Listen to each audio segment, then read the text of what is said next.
Se ha cumplido ya el primer mes de gobierno de la presidenta Claudia Sheinbaum. ¿Qué ha ocurrido en este lapso? ¿Qué ha ocurrido en estas 4 semanas después de 6 años de vorágine en todos los órdenes? Bueno, más vorágine. Ha sido un mes convulso, intenso, políticamente hablando. Ha sido también un mes de instrumentalización de políticas públicas de este arranque del gobierno sobre asuntos urgentes, prioritarios de la presidenta de México. La seguridad es una de ellas. Otra es la economía. Y naturalmente un tercer aspecto, desde mi punto de vista, también fundamental: la atención social. De esto vamos a discutir, a analizar hoy en Radicales, porque viene al caso en el contexto también de lo que se está ya implementando con la elección de los juzgadores en México. Así es que comenzamos.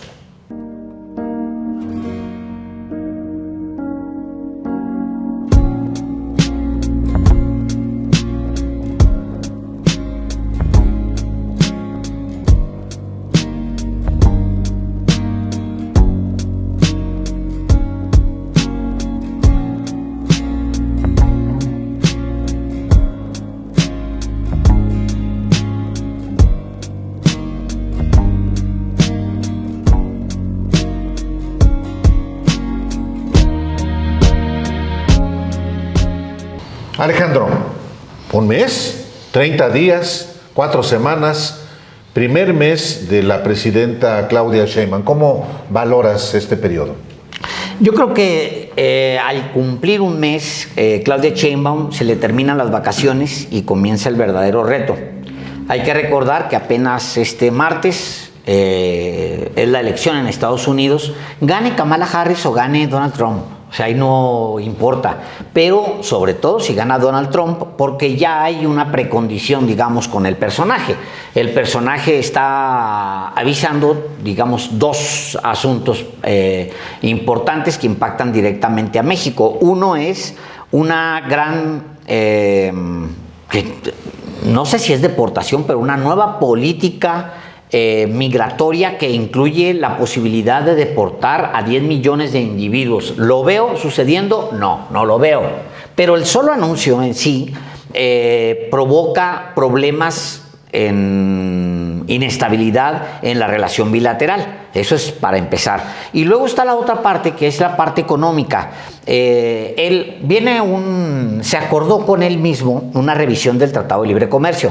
Afortunadamente, quien lo revisa con él, entre otros, estaba Marcelo Ebrard, que ahora está en economía. Yo creo que ahí más bien Claudia piensa en el futuro de este reto que viene para ella y para México, con la posibilidad de que gane Donald Trump. Y si no, ya sabe que Marcelo conoce muy bien el tratado y sabe por dónde va a venir la presión. Entonces, creo que esos 2 frentes son los primeros frentes con los que ella va a lidiar si gana Donald Trump. Si gana Kamala Harris, yo esperaría que al menos no hubiera el problema del menosprecio per se al mexicano, a los mexicanos, del insulto. La insolencia. Sí, porque eso es, contra eso no hay nada, o sea, no hay nada. Cuando se impone un tema de dignidad, ya no hay manera, pues, ¿no? Estás en la defensiva del personaje, no estás intranquilo, etcétera. O sea, pero con Kamala Harris podría suceder que no estés a la defensiva, aunque los demócratas son los demócratas, o sea, siguen siendo personajes igualitos a los republicanos, más que medio buena ondita. Bueno, Obama deportó más gente que... Para empezar, sí, es correcto. Y pues bueno, son suavecitos en mano, pero a la hora de ejecutar son canijos. Yo intervendría o hablaría en mi siguiente intervención de 2 aspectos que creo que vale mucho la pena analizar, que es qué es lo que se ha visto en seguridad, por un lado, y segundo, qué es lo que se ha visto en términos económicos. Y dejo un abierto, porque al final todo redondea en eso, que es el 2.0 de la transformación. Bueno, yo empezaría con lo de la elección en los Estados Unidos. me parece que el tema de la migración, que es un tema un poco falaz en el sentido no de que no exista un cambio y un aumento de la migración a los Estados Unidos, sino es un poco falaz porque le echan la culpa a México cuando la inmigración ha cambiado muchísimo en estos últimos 5 años, 6 años. Se ha convertido en, digamos, básicamente de venezolanos, de cubanos, de haitianos, de africanos.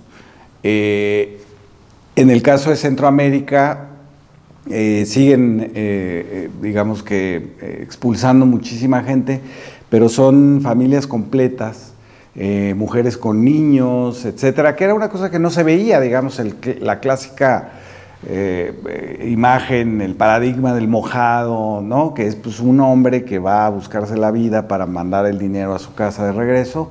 Ahora son familias las que van. Porque finalmente, por ejemplo, en el caso de Centroamérica, bueno, pues son fenómenos del cambio climático, es decir, las grandes inundaciones de los huracanes en Honduras, en Nicaragua, en El Salvador, la inseguridad brutal que hubo en un tiempo, antes de que Bukele metiera a la cárcel al 20% de la población, la inseguridad jugó un papel importante. Y hay, digamos, un cambio en la migración, pero en el discurso, sobre todo de Trump, sigue siendo un asunto de mexicanos, de el señor que pasa y que además pasa drogas, ¿no? Estuvieron insistiendo durante toda la campaña los republicanos en que el fentanilo se pasaba vía los migrantes ilegales, cuando es completamente falso. Casi el 100% del fentanilo que llegó a Estados Unidos vía México, hay otra parte que ya vía Canadá, llegó por ciudadanos norteamericanos. Los detenidos son ciudadanos norteamericanos y no hay ningún mexicano. Entonces, ahí digamos que este discurso de voy a construir campos de concentración, voy a expulsar estos 10 millones de gente que está ilegalmente en México, que ha sido apoyada esta propuesta por gente como Elon Musk, ¿no? Y entonces Joe Biden sale y dice, Elon Musk es un inmigrante que no llegó a Estados Unidos con una visa de turista y se puso a trabajar, por lo tanto también es ilegal, ¿no? Es decir, es toda este discurso de los Estados Unidos acerca de que hay algo llamado América, que solo es de los blancos, y que pues, es un discurso que ha permanecido, pero que si tú ves la realidad de Estados Unidos y también la de Europa, pues ya son pedazos del planeta, digamos, multiculturales, multirraciales, etcétera. Entonces no, pero a la hora de ponerlo en juego en una campaña electoral, tiene su efecto. 1 de cada 10 votantes en los Estados Unidos es un ciudadano naturalizado, es decir, que pidió su entrada a los Estados Unidos de forma legal, y esos después, lo sabemos perfecto, son los que están en contra de la inmigración ilegal, los naturalizados que se beneficiaron, digamos, de un programa de legalización. Pero bueno, efectivamente, cuando hay elecciones en los Estados Unidos, a México le da más o menos igual que sean demócratas o republicanos. Se han portado igual de mal, porque finalmente, digamos, los Estados Unidos es un aparato que incluye a las principales industrias armamentistas, de químicos, etcétera. Hay que ver quién financia, por ejemplo, Atlas Network, pues, por ejemplo, la DuPont, ¿no? Es decir, es un conglomerado de empresas que no se reflejan exactamente en quién llega a la Casa Blanca, es decir, siguen en ese mecanismo de apropiación de recursos, de intervención en los países, etcétera, porque esa estructura no cambia con el cambio de partidos. Y entonces para México es más o menos igual, pero efectivamente en el caso de Claudia Sheinbaum, la revisión del tratado en 2026 va a tener como puntos principales el asunto del maíz transgénico, que va a estar prohibido ya a partir de ese momento, porque es una reforma constitucional. La prohibición de las minas a cielo abierto también es una prohibición constitucional. La nacionalización del litio que hizo López Obrador, que son todos, digamos, intereses de los Estados Unidos en toda la región. Y en el caso de México, pues sería muy fácil para ellos tener ahí el litio en Coahuila, en Sonora, y meterlo a los Estados Unidos para hacer microchips, pero el asunto es que se nacionalizó. Entonces van a ser puntos de conflicto. Una de las cartas de los Estados Unidos, que a mí me parece bien, porque nos beneficia, es el asunto de la democracia sindical en México, ¿no? Hay un lobby gigantesco de los sindicalistas estadounidenses en México presionando para mejores condiciones laborales, y esos van a ser, digamos, los principales temas de la agenda bilateral en el 2026. Pero efectivamente en este mes Claudia Sheinbaum puso en orden a Ken Salazar, ¿no? Esa fue una de las cosas que pasaron, pero dejo eso para la siguiente intervención. Yo me concentro en lo doméstico. Venga. Y lo doméstico es de una potencia que quizá no se ha dimensionado por lo vertiginoso en que ha ocurrido este primer mes en decisiones desde el Ejecutivo, encabezado por Claudia Sheinbaum, y en el Congreso. Pero es de enorme relevancia que haya habido ya reformas constitucionales, otra fase de reformas constitucionales para garantizar los programas sociales en México. Que se blinde constitucionalmente programas que benefician a alrededor de 30 millones de mexicanos, me parece que es algo de enorme relevancia en México. ¿Quién va a poder desmontar eso? Solamente un gobierno antagónico que alcance la mayoría constitucional como la tiene actualmente Morena y sus aliados. Otro elemento que a mí me parece muy importante en este primer mes de Claudia Sheinbaum es por supuesto, la renuncia de 8 ministros de la Suprema Corte de Justicia de la Nación como parte ya de la implementación de la reforma judicial, que ya esté definido también quiénes van a buscar ser jueces, magistrados, y muchos de los cuales han decidido ya no participar en este proceso. Entonces habrá otros que sí van a participar. Ya se integró también en cada uno de los 3 poderes del Estado, incluyendo el judicial, el comité de evaluación que va a procesar justamente quienes cumplen los requisitos para convertirse en juzgadores por el voto popular el próximo 2025.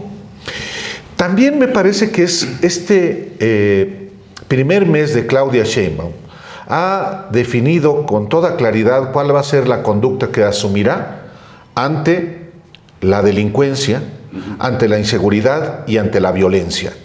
No es menor que haya estado presente en una conferencia de prensa el fiscal general de la República, no como subordinado, sino como ente fundamental para luchar contra la impunidad, que es la señal, claro, que es el mensaje que envía efectivamente Claudia Sheinbaum, con 2 aspectos, 3 aspectos fundamentales. El que se haya enfrentado y neutralizado a un grupo criminal en Guerrero, en Tecpan de Galeana, y que haya habido no solamente muertos, sino detenidos. 2, una captura importantísima en Sinaloa, en la que hubo también bajas, 19. Hubo en Tecpan de Galeana 12 muertos, en Sinaloa 19. ¿Esto qué significa? Que vuelve la guerra o la instrucción desde el Ejecutivo a matar antes que detener. No. Pero hay mensajes de que, a ver, están generando violencia, pues vamos a ir por ustedes. El tercer caso, Guanajuato, después de los estallidos de 2 vehículos en Jerécuaro y en Acámbaro, en la parte sur del estado, colindante en una zona que es colindante con Michoacán, pero también con Querétaro y con el Estado de México. O sea, también es importante no perder de vista esto. Entonces, en términos de la inseguridad y de la violencia, que sí está generando una percepción de despliegue criminal, hay una acción del Estado. Insisto, no solamente con alguien que tiene una vocación de policía, y qué bueno que así sea, que haya servidores públicos que tengan vocación para especializarse en el servicio público, en este caso, de garantizarle la seguridad personal y de bienes a los mexicanos, que es Omar García Harfuch, con un cuerpo que está bajo las órdenes de la Secretaría de la Defensa Nacional, pero que está en perfecta coordinación con la Secretaría de Seguridad Ciudadana, con la Fiscalía General de la República, para no solamente capturar, sino para que se procese a los presuntos responsables, sino también ir a otro elemento fundamental, que es atacar las finanzas de los grupos criminales. Y para eso es importantísima la coordinación con la Secretaría de Hacienda, en particular con la Unidad de Inteligencia Financiera. Dicho lo anterior, sin que se modifique de manera estructural la estrategia de paz, no de guerra, del gobierno de López Obrador, sí hay un muy claro mensaje de que van por los criminales, que no pueden andar por la calle echando bala contra las personas. Bueno, detuvieron a este chino que es un presunto responsable del tráfico de fentanilo.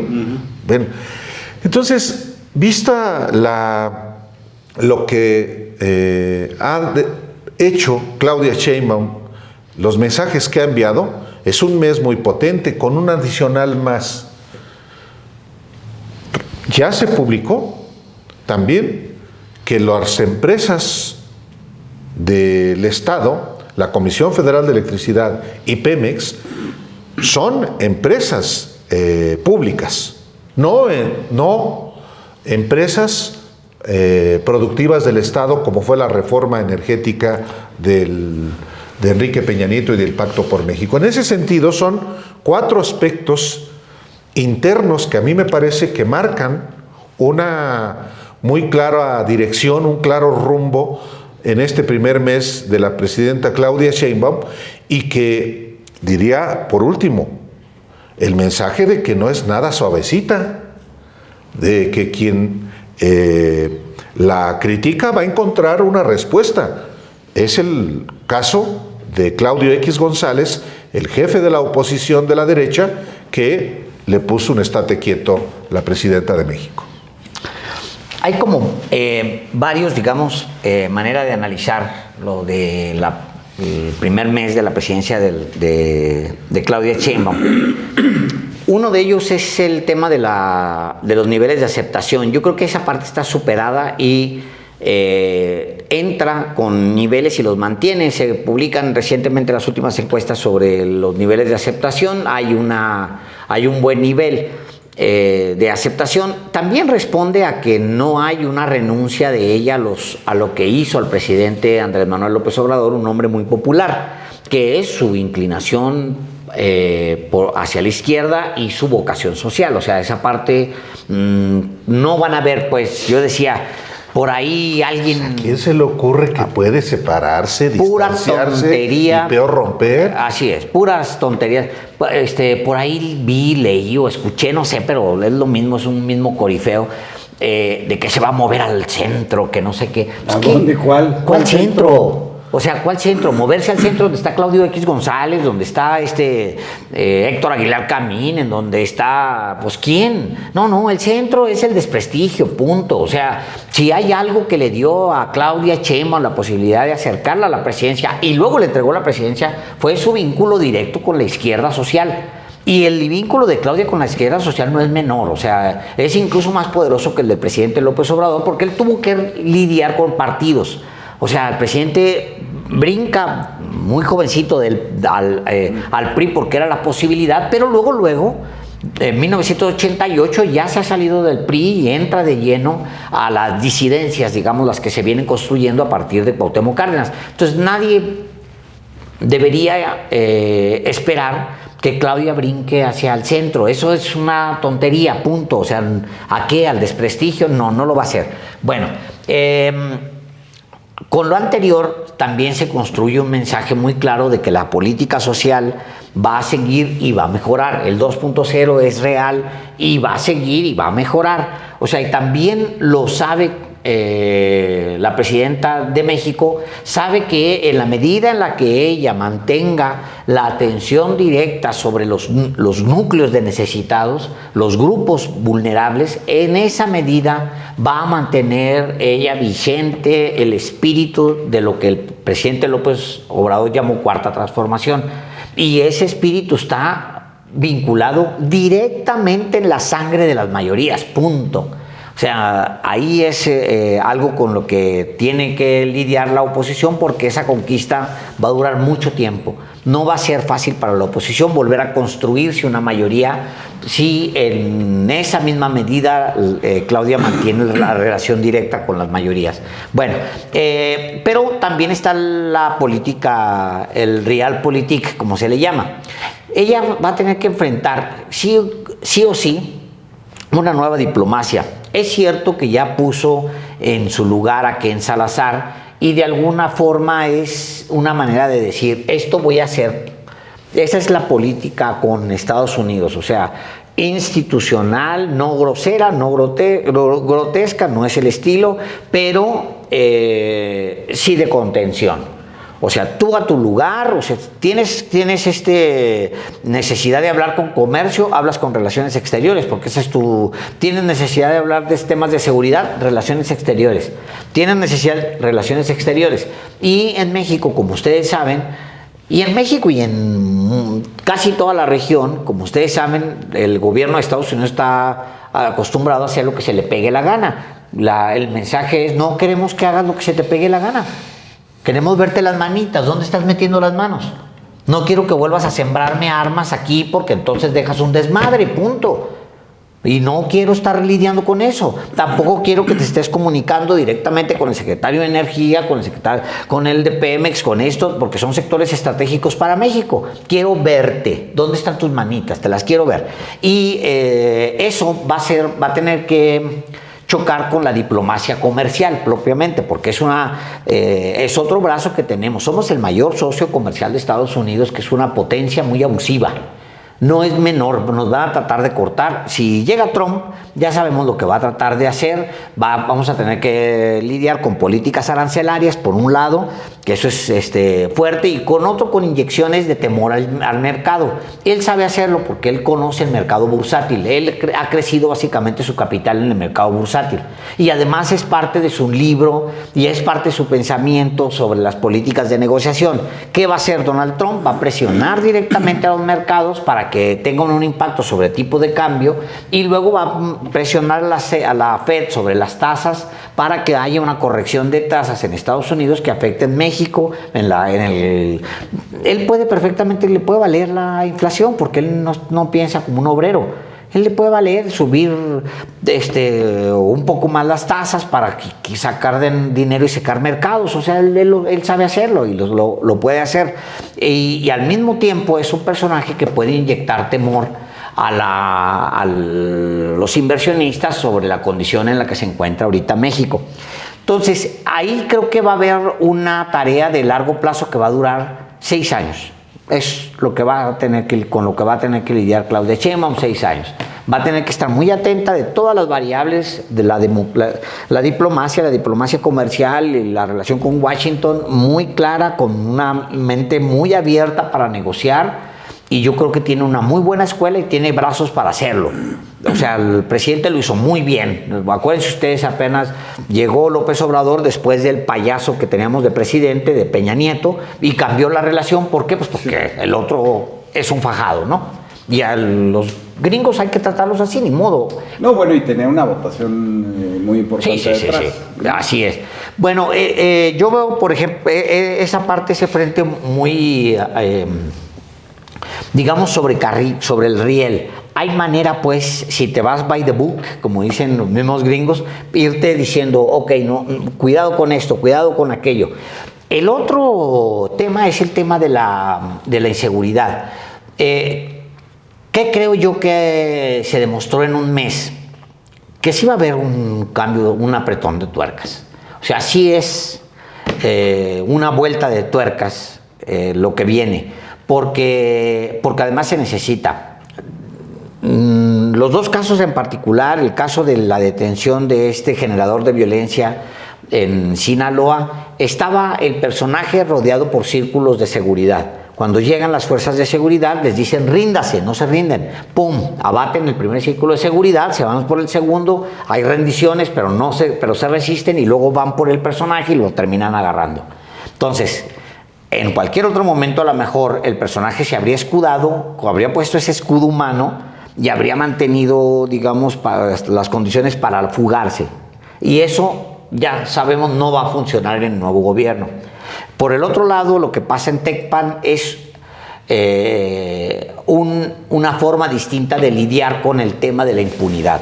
A diferencia de lo que sucedió con el presidente López Obrador, donde el presidente sí quería dejar claro que no somos iguales, y entonces tomaba precaución, una precaución muy razonada, no era una precaución, era muy razonado porque quería decirle muy claramente a México que no estábamos en los tiempos de Calderón y que no se iban a cometer abusos. Entonces eso lo llevó al extremo. Ahora yo creo que eso está muy validado y la presidenta, en el caso de Tecpan, es la haces, la pagas.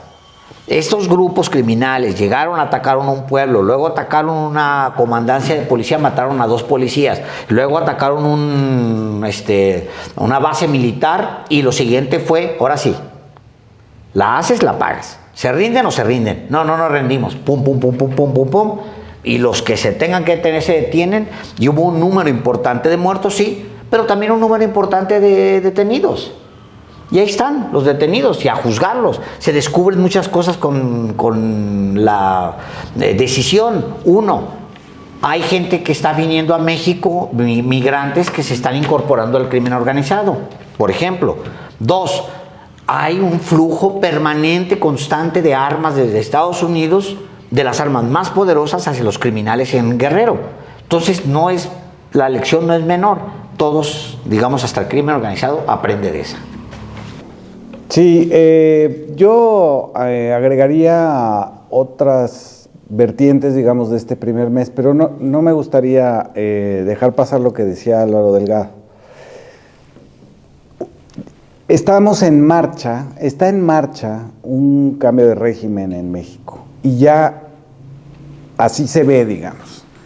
A lo que me refiero es la decisión que toma el Congreso, diputados y senadores, de la inviolabilidad, la no impugnación de las reformas constitucionales, no solamente es para el caso de la reforma judicial, que es el que urge, sino para todas las demás, para la energética, la electoral, ¿no? Y las demás que vienen, donde no son impugnables por parte de la Suprema Corte estas reformas, como fueron impugnadas, declaradas nulas durante los 6 años de López Obrador, los años de Norma Piña, que serán recordados sin duda como los años más oscuros del Poder Judicial en México, donde liberaron delincuentes de cuello blanco, narcotraficantes, no hicieron nada por la gente y luego se opusieron a la reforma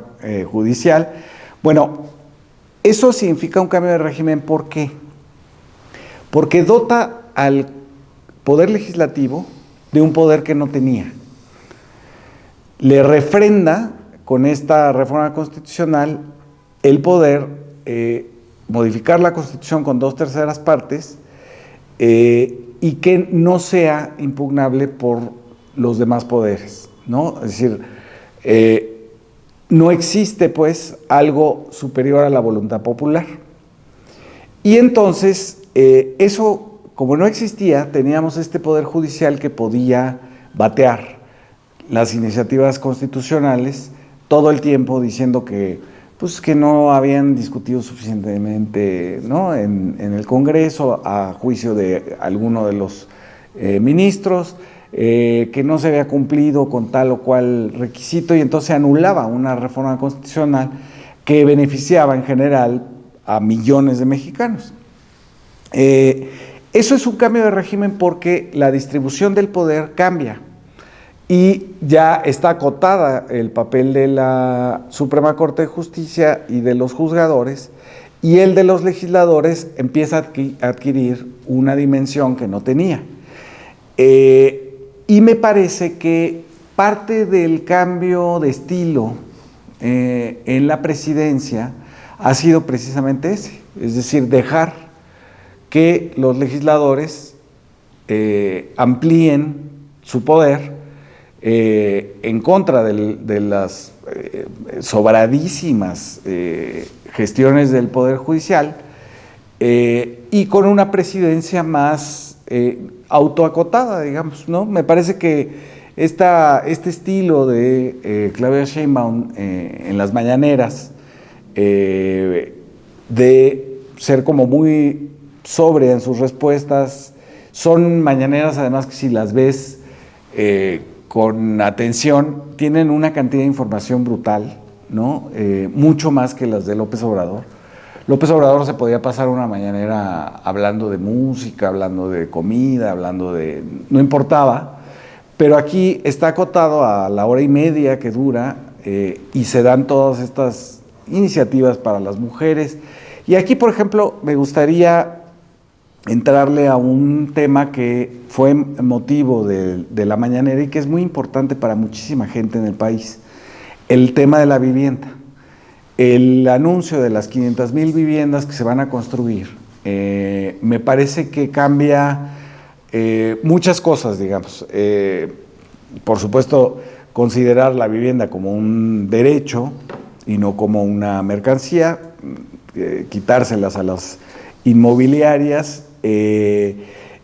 Generacionalmente también es muy importante para todos los jóvenes que no encuentran una manera de adquirir una vivienda porque la especulación inmobiliaria es brutal en muchas de las ciudades del país y no hay salario que alcance para ahorrar para una vivienda, y entonces este programa del Infonavit, de pagar renta y después adquirir, me parece que empieza a resolver un problema de toda una generación de mexicanos muy jóvenes que pueden empezar a tener por lo menos la perspectiva de tener una casa propia, donde criar una familia, etcétera, con servicios, porque estas 600,000 casas o más que están abandonadas en el país fueron producto, digamos, de especulación inmobiliaria, de lavado de dinero, y entonces se crean, ¿no?, verdaderas fantasmas, colonias fantasmas que no tienen agua, que no tienen luz, etcétera, y ahí están tiradas estas viviendas. Este programa es un programa de veras, digamos, para que la gente adquiera una vivienda y no simular que se construye o que se desarrolla vivienda en el país. Y me parece que es muy importante porque impacta, y al final del sexenio va a acabar impactando a muchos millones de personas, y me parece que es importante mencionarlo. Quisiera abordar dos aspectos. El primero, que tiene que ver con López Obrador. La influencia de Andrés Manuel López Obrador, después de un sexenio vertiginoso, tan rupturista con el viejo régimen, y en el arranque del gobierno de Claudia Sheinbaum, pues sigue teniendo influencia. Al final de cuentas estamos hablando de la continuidad de un proyecto. En la desmesura, en el frenesí, le llamo yo, de los malquerientes de López Obrador, de Claudia Sheinbaum, del proyecto de la Cuarta Transformación, del proyecto alternativo al modelo neoliberal, Claudia Sheinbaum es una criada, casi en esos términos, la presirvienta, de López Obrador. Y digo desmesura y digo frenesí porque eso es lo que finalmente revelan el que se refieran en esos términos a la presidenta constitucional de los Estados Unidos mexicanos. Tiene que ver en buena medida con las propias limitaciones, los propios límites de los opositores y de sus propias frustraciones e impotencias. Los mexicanos colocaron en su dimensión al PAN, al PRI y a los otros sectores de la oposición atrincherados en los medios, en los grupos empresariales. Entonces, hay una continuidad, de esto no cabe la menor duda, tanto que en las mañaneras es muy frecuente que se hable del presidente López Obrador, dicho por la propia presidenta Claudia Sheinbaum. ¿Eso implica qué? ¿Una dependencia o un finalmente mismo proyecto al que se le está dando continuidad? Coherencia, congruencia. Bueno, ¿no? hay un segundo piso de la Cuarta Transformación, tampoco se engaña a nadie. Eso me parece que es importante señalarlo y puntualizarlo en términos de que ¿cómo querían que hubiera un rompimiento? Pero además, digo, perdón que te interrumpa rapidísimo. O sea, decían, es que a lo mejor no aplica la reforma judicial. Oye, pero estaba en los 100 puntos, no solamente del programa de gobierno, desde la campaña de Claudia Sheinbaum, eso aparece en el punto 93, 94 y 95, si mi memoria no me falla.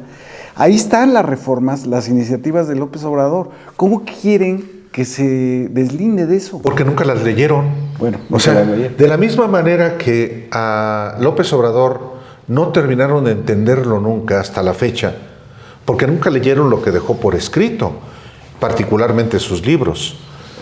La propia Claudia Sheinbaum, en el arranque de su campaña de 2024, enumeró los 100 puntos, 100 puntos, hizo ajustes con los 100 puntos de su toma de posesión en el Zócalo. Pero es lo mismo, es el mismo planteamiento, no hay una modificación y lo está implementando. Este primer mes es de implementación de lo que ofreció en esos 100 puntos. Entonces, ¿cómo puede ir ya no solamente contra López Obrador, si son parte del mismo proyecto, sino cómo puede ir en contra de sí misma? Eso habría entonces que reclamárselo. Oye, tú prometiste esto, ¿por qué no lo estás cumpliendo? Y lo que está haciendo es esa implementación. Termino señalando lo siguiente. Hay reformas que van a venir y que vienen fuertes. Y yo creo que esto va a terminar de darle una señal muy clara a los que todavía no creen en qué tanto Claudia Sheinbaum viene con contundencia para consolidar el cambio de régimen. La reforma político-electoral. Morena va a tener el próximo año más de 2,000 millones de pesos en prerrogativas. Es absolutamente inaceptable, aberrante, pero son las reglas que hoy existen en la Constitución. Por eso urge también esa reforma político-electoral que, en congruencia, Morena y sus aliados tienen que abatir el porcentaje de dinero público a los partidos. ¿Tú te imaginas a esta posición de Alito y de Marco Cortés ver, sin plurinominales? Es que ese es teniendo que ir al territorio a hacer campañas exitosas, o sea, se van al cero. Si no hay un cambio radical en el modelo político electoral, en el sistema de partidos legal y constitucional, entonces no podríamos hablar de un cambio de régimen. Es condición de un cambio de régimen, nuevas reglas del juego. Y vamos a ver, entonces, una vez más, atizar esa expresión mentirosa, falaz, embustera, de que estamos en una dictadura. Lo que pasa es que estos personajes que se oponen no están dispuestos a eso y no sabes cómo se van a oponer. Creo que por eso deliberadamente Claudia Sheinbaum está dando un margen para acreditar, pienso, cómo estos no van a querer que haya ninguna reforma política electoral. Si no, ¿qué sentido tiene apoderarse de un partido? Si es el gran negocio.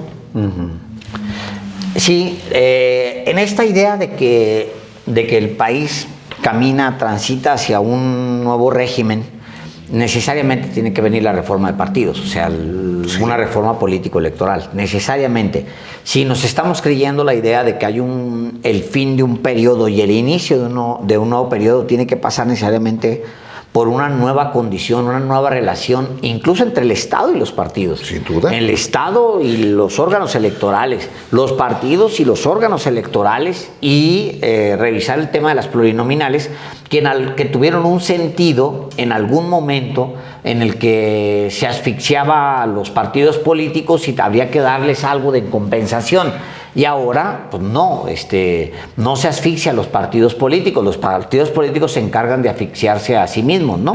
Entonces, y cuando piensas qué pasaría si se acaban las plurinominales, pues pasaría que entraríamos en un escenario real. Sí. Porque lo que tenemos ahora es un escenario inflado. Pasaríamos un escenario real donde el PRI tiene que tener la representación que se merece. Bueno, en realidad no se merece nada, pero la representación que logre, que los ciudadanos que logren convencerse y demás. Ahora, yo digo, ¿cómo se va a dar? ¿En qué condiciones se va a dar? ¿Dan los partidos políticos que existen hoy en la actualidad suficiente como para que puedan sentarse de manera inteligente con Claudia Sheinbaum, con la secretaria de Gobernación, que puedan caminarse hacia una reforma consensuada? Yo creo que no. Yo creo que no hay manera. Yo creo que va a tener que ser casi una voluntad de Estado hacer una reforma y fuera de un consenso con los partidos, lo cual no deja de ser peligroso. Al Verde y Sí, al PT. No, claro, por supuesto. Razón en tres partidos básicamente, bueno, en cuatro partidos básicamente. O sea, porque los otros son más parasitarios y satelitales, ¿no? Pero pienso perfectamente, aunque es un parásito, es un partido que tiene un peso inflado que le dio Morena, que es el Verde. Pienso básicamente en el PAN y la crisis profunda que sufre el PAN y el peso específico que tiene el PAN ahora que va a llegar un personaje de quinto nivel a la dirigencia nacional, Jorge Romero Herrera. O sea, el PAN está condenado. El próximo periodo del PAN es un periodo en manos de un mafioso. Y luego el PRI está en manos de un mafioso.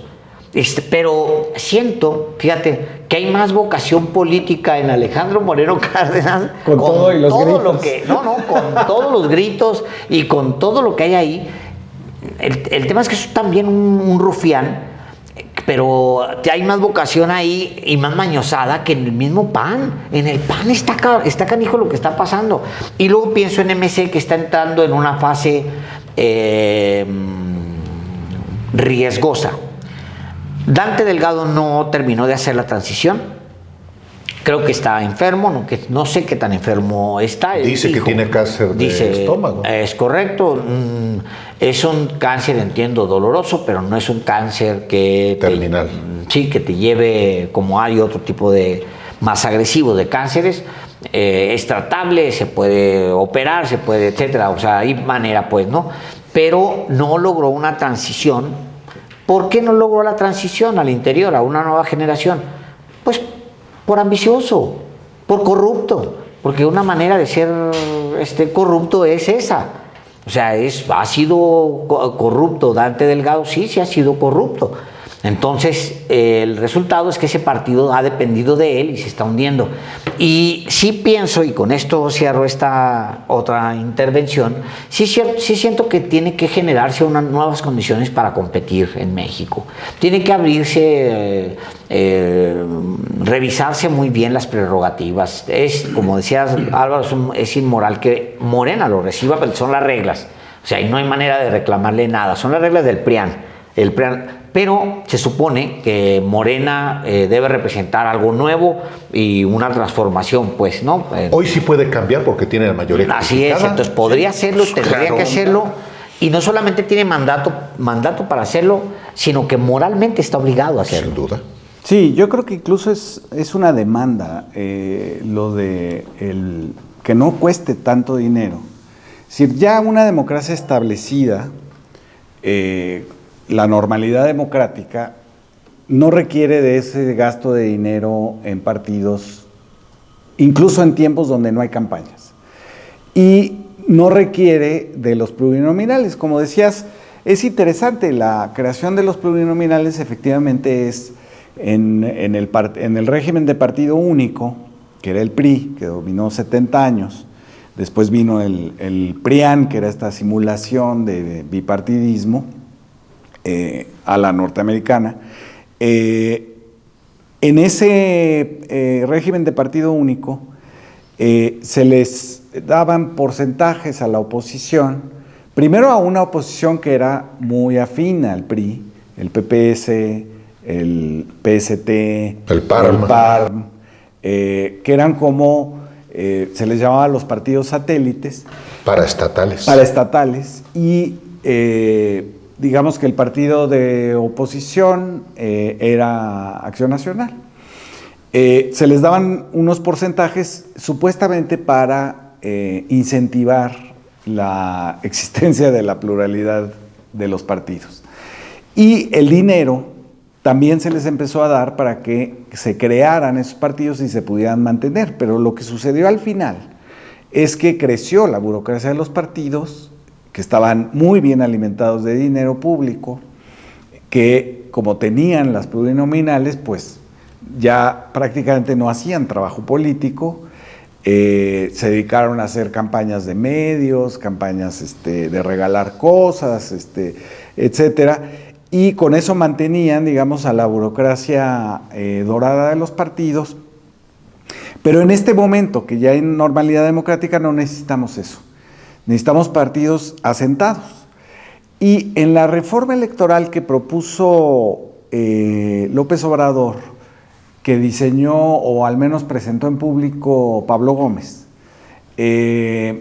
esta idea, digamos, de que haya proporcionalidad total en todo el país, que desaparezcan las circunscripciones y que todo sea mediante listas, le da, digamos, un arraigo a la legitimidad, un arraigo territorial, que en este momento tienen en la parte uninominal, digamos, cuando se habla de los distritos, de 300 distritos, Claudia Sheinbaum ganó 277, es decir, digamos que el obradorismo es lo que está mejor asentado en el territorio nacional, porque estos partidos se dedicaron a ganar porcentajes, ¿no? Incluso, digamos que la definición por excelencia del chuchismo que prevaleció en el PRD, el chuchismo era cuando pierdo gano, ¿no? Porque le permitía un porcentaje que le permitía a su vez negociar, ¿no? Y entonces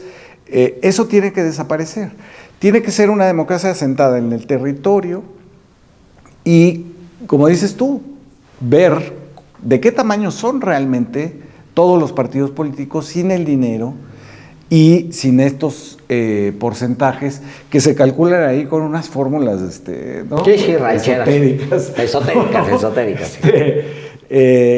Y tener, digamos, esa reforma. ¿Qué te permitiría en términos del cambio de régimen?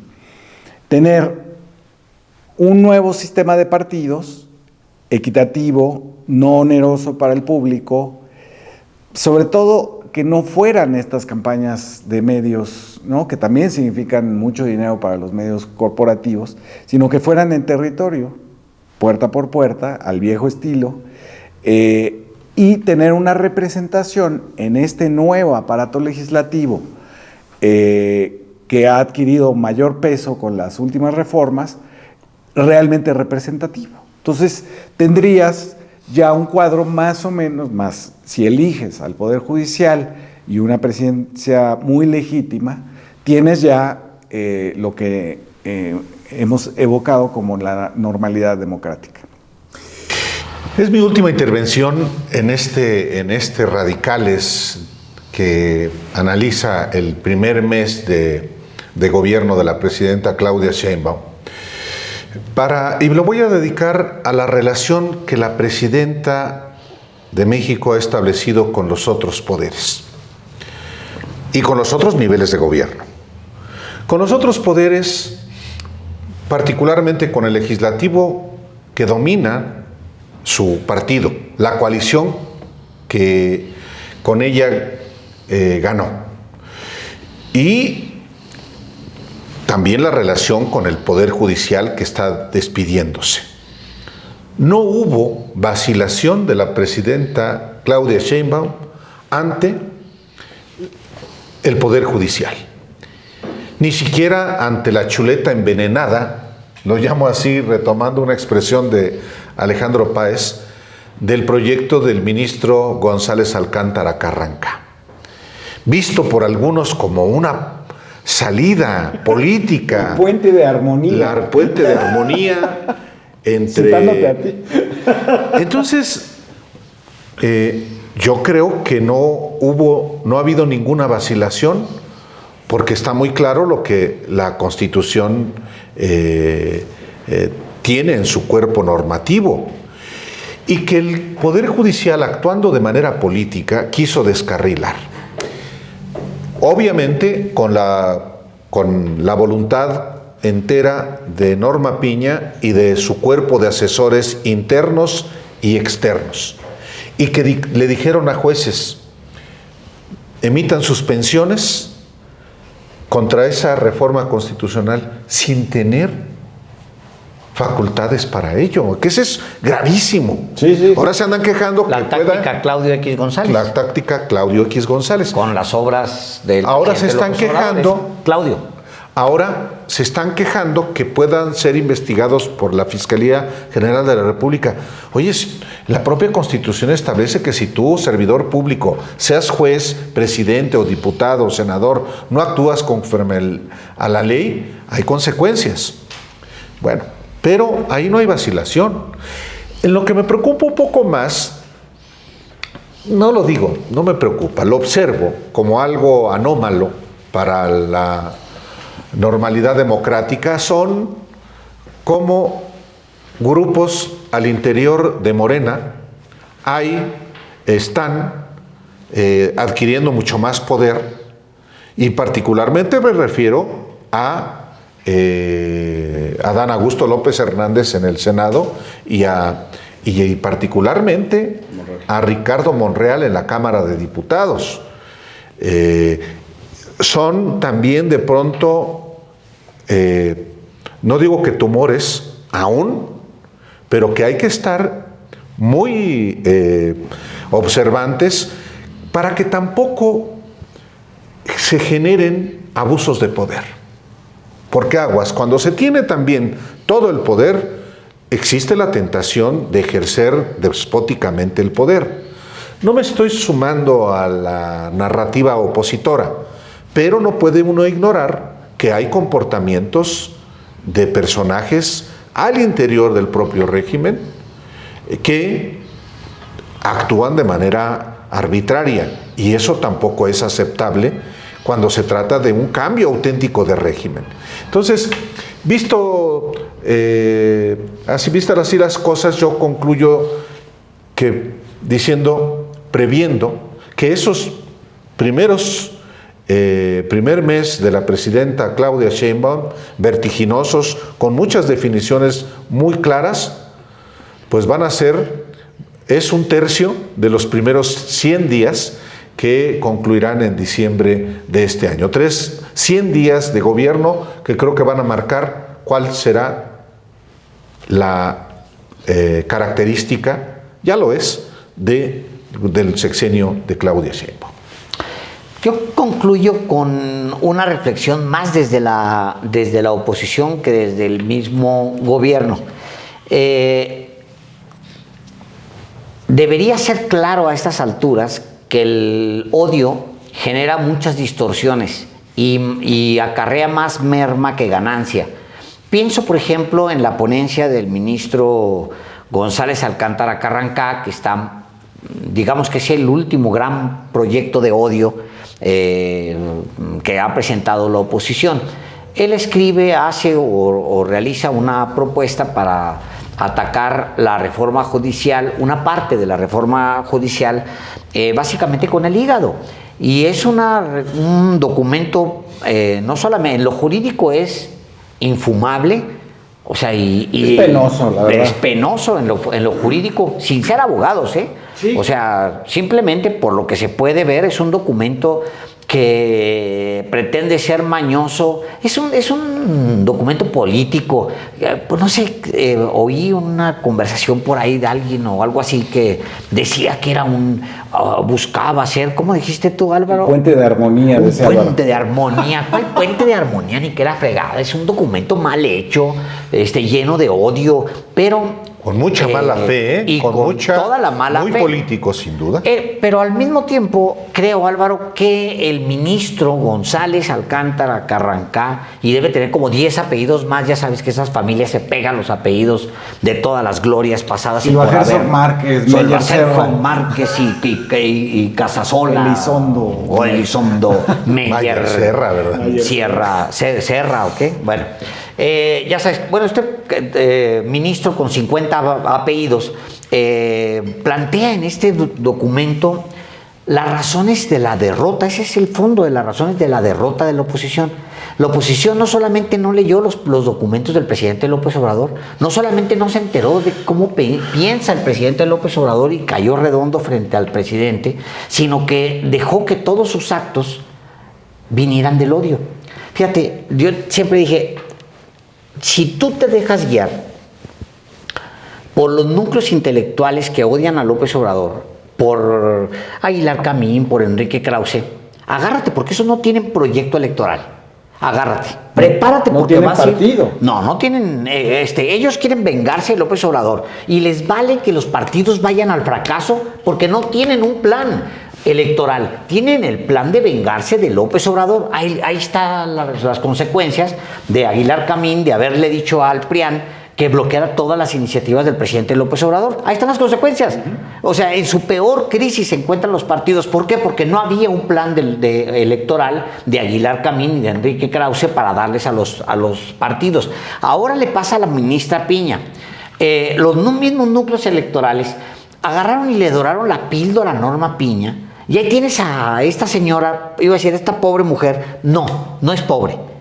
No, ella sabe lo que hace y es un personaje con bastante poder. Ahí tienen a la señora Piña, la señora ministra presidenta, conduciendo a la Corte hacia el vacío de la misma manera en que los partidos políticos fueron al vacío. ¿Por qué? ¿Por qué conducir a la Corte al desprestigio como se fue el PAN, como se fue el PRI y hasta desapareció el PRD? ¿Por qué? Porque de fondo, detrás están los mismos que están tratando de vengarse de la 4T, del presidente y ahora de Claudia, del expresidente López Obrador y ahora de la presidenta Claudia Sheinbaum. Entonces, no les importa conducir a la Corte al descrédito y entonces me regreso al documento de González Alcántara Carrancá y 300 apellidos más, porque el documento refleja el rencor, el odio y el deseo de que si tuvieran en la mano a López Obrador, lo matarían a mordidas. Aunque tuvieran un cuchillo en la mano, a mordidas para que sufra.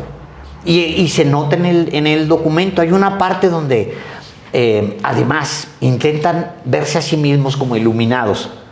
Hay una parte donde dice, pero si la Constitución es alterada, nos vemos en el futuro, porque en el futuro que regrese la normalidad a esta nación, todos esos que lo hicieron pagarán. No, sea payaso, hombre. Claro, porque apela al artículo de la rebelión. Claro, o sea, habla de una rebelión. Sí. O sea, 36 millones de votos una votación histórica, un gobierno con mandato, ¿no le parece suficiente como para rendirse, como para intelectualmente rendirse y decir, ok, va, ahora ayudemos a construir esto porque no lo vamos a contener? Viene el agua, viene un torrente grande, vamos a ayudar a construir, porque si no nos va a arrasar. No, porque el odio lo supera y supera el pensamiento racional. Es interesante lo que dices, porque cuando yo leí que al final acabé casi leyéndolo completo, los 366 páginas de González Alcántara Carranca, me puse a revisar un libro de los 90s de Humberto Eco que se llama Los límites de la interpretación. Y ahí Humberto Eco pues, es muy claro, ¿no? La interpretación no es creación de la nada, ¿no? Entonces distingue entre usar un texto para tus fines personales, torturarlo, dividirlo, decir que una parte es así, la otra no juntar lo que está junto, sino separarlo, etcétera, utilizarlo, y otra es interpretarlo. Bueno, estaba yo leyendo eso y vi que había una respuesta de uno de los aludidos, digamos, en ese texto de Humberto Eco, que Humberto Eco se opone, digamos, a que si no dice literalmente algo, no puedes decir que lo dice. Es decir, tu interpretación no puede llegar a tal grado que acabes diciendo que dice otra cosa, que es un poco lo que le pasa en general a la Suprema Corte cuando se ponen creativos a interpretar la Constitución. Pero uno de los aludidos, que es de la Escuela Pragmática de Filosofía en Estados Unidos, Richard Rorty, le contesta, porque lo menciona Humberto Eco en el texto, entonces le contesta. Y le contesta una cosa, por eso me pareció curioso lo que decías. Le contesta una cosa interesante, dice, yo no le tengo respeto al texto, más bien creo que lo que hay que tenerle es amor. Dice, cuando uno le tiene amor a un texto, puedes leerlo semánticamente y decir, ¿qué dice? Y entonces dice una cosa muy bonita, dice, descubrir algo que no estabas buscando en el texto. Y dice, pero cuando lo haces con odio, lo torturas, lo mutilas, lo tergiversas, lo odias al texto. Entonces yo me quedé pensando, si no será que los jueces, los ministros de la Suprema Corte odian la Constitución. Viven de ella. Viven de ella. Bueno, es que me impresionó mucho que Carranca diga, es que solo unas partes son la Constitución, lo otro son otras leyes que sí puedo intervenir. O sea, Humberto Eco lo hubiera reprobado. Lo cierto es que, y de esta manera concluimos Radicales, que analiza este primer mes de la presidenta Claudia Sheinbaum, es que al final, este próximo martes, justo el día de las elecciones en Estados Unidos, la Suprema Corte de Justicia de la Nación va a discutir y a votar el proyecto del ministro González Alcántara Carranca. Y ya lo veremos. Por lo pronto, es imposible que detenga lo que ha sido su propósito, la elección de juzgadores. No hay de otra. Esto ya puede anotárselo Sheinbaum como una victoria suya y el legislativo también, en ese sentido. Entonces, pues es un mes. Es un mes. Es muy intenso. Sí, muy intenso. Muy potente. Poderoso. Gracias.